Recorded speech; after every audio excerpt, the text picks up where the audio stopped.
Halo, selamat pagi. Assalamualaikum warahmatullahi wabarakatuh. Pada kesempatan kali ini kita akan belajar tentang sistem pencernaan makanan pada manusia. Jangan lupa berdoa terlebih dahulu ya. Ibu berharap kalian akan menyimak dengan seksama. Karena kalian akan belajar organ apa saja sih yang turut dalam pencernaan manusia berikut dari fungsi dari masing-masing organ tersebut. Kalian siap ya?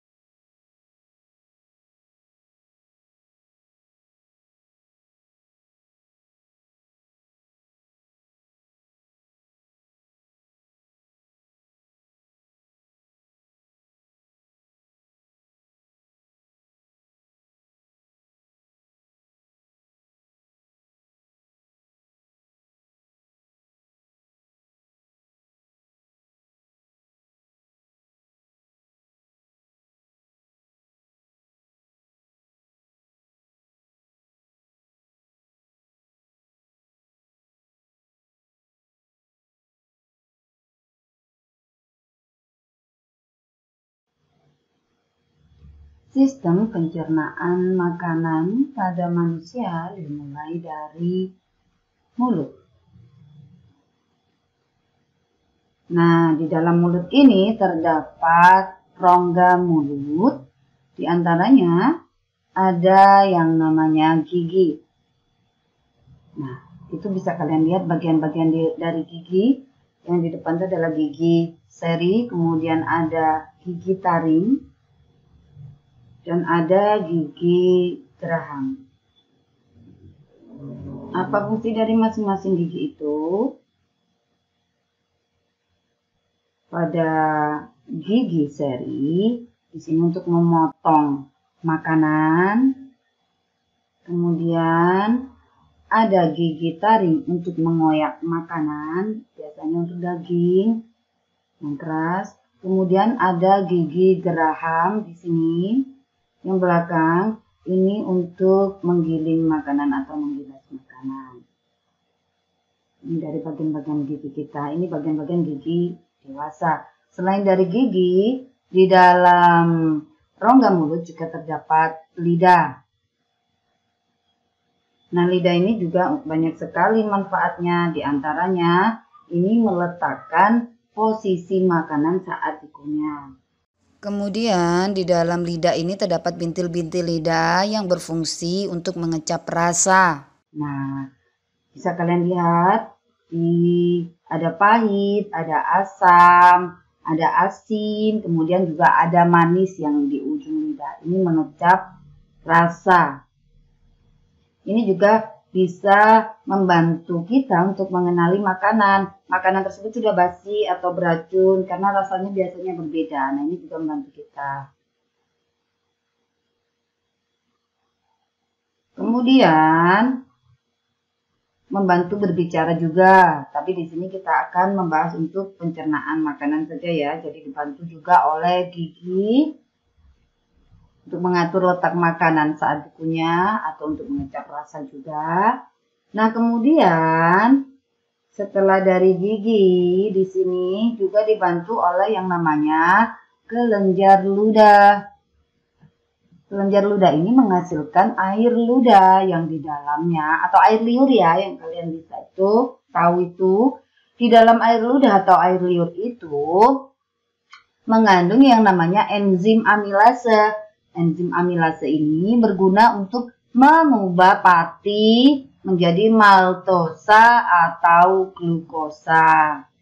Nah, makanan yang sudah dicerna secara mekanik di dalam mulut ini lebih kecil lagi, menjadi bagian-bagian yang lebih kecil, kemudian diteruskan menuju ke kerongkongan atau esofagus. Nah, ini adalah gambar dari esofagus. Ini dari mulut dan ini berupa makanan. Nah, di dalam esofagus ini terdapat yang namanya gerakan peristaltik, yaitu gerakan meremas-remas makanan dari mulut menuju ke lambung. Nah, kemudian di lambung apa yang terjadi? Nah, di lambung terjadi proses pengadukan makanan menjadi molekul yang lebih sederhana. Di dalam lambung ini masih mengalami pencernaan mekanik oleh otot lambung. Kemudian ada juga pencernaan kimiawi yang dibantu oleh beberapa enzim. Di antaranya ada enzim pepsin. Enzim pepsin berfungsi untuk memecah protein menjadi pepton. Kemudian ada juga enzim renin yang berfungsi untuk mengendapkan protein susu. Dan juga ada yang namanya asam lambung atau asam klorida atau HCl. Apa fungsinya dari asam lambung atau asam klorida ini? Yaitu untuk membunuh kuman yang masuk, juga untuk mengasamkan makanan ya yang di lambung. Jadi di lambung ada proses pencernaan secara mekanik maupun kimia.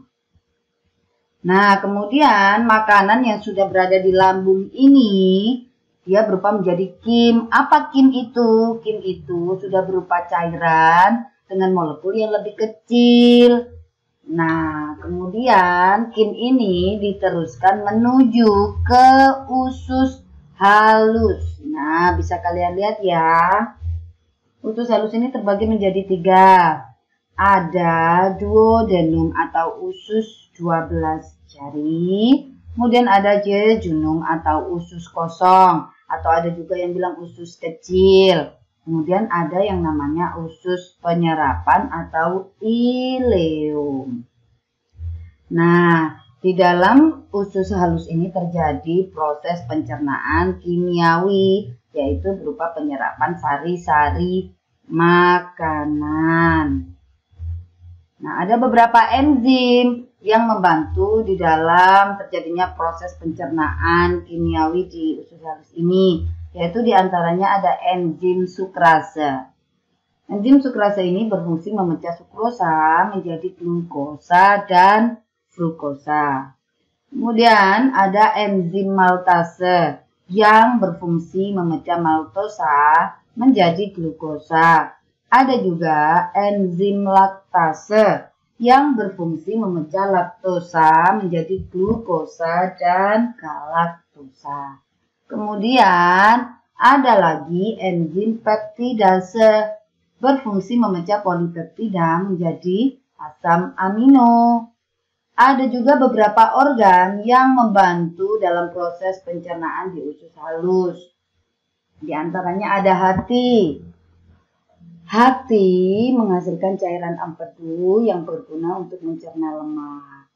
Ya, kalian bisa lihat ini adalah hati. Ini pankreas.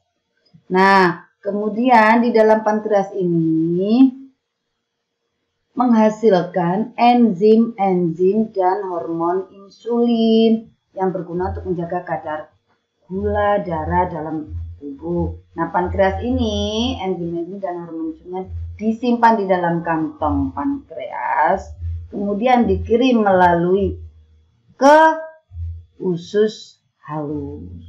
Nah, selain itu, setelah terjadi penyerapan makanan di dalam usus halus, sisa-sisa makanannya akan diteruskan menuju ke usus besar.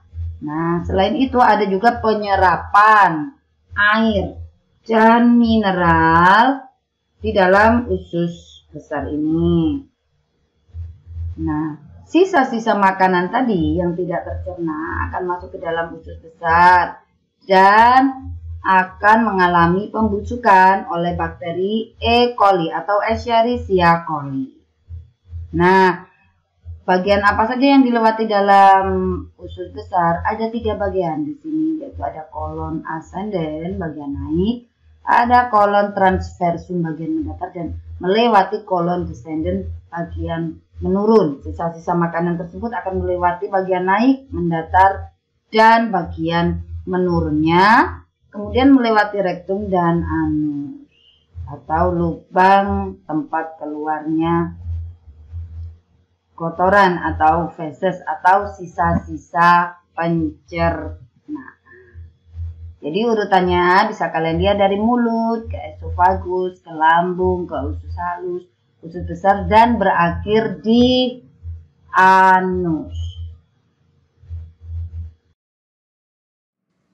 Hai, kalian masih menyimak bukan? Baiklah, bagaimana pembelajaran tentang sistem pencernaan makanan pada manusia kali ini?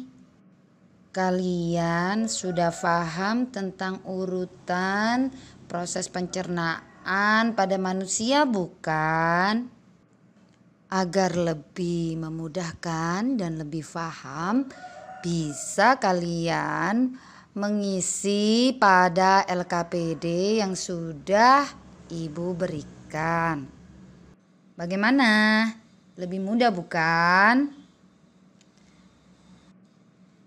Baiklah anak-anakku semuanya, semoga bermanfaat apa yang kita pelajari hari ini. Amin ya robbal alamin. Ibu akhiri. Wassalamualaikum warahmatullahi wabarakatuh.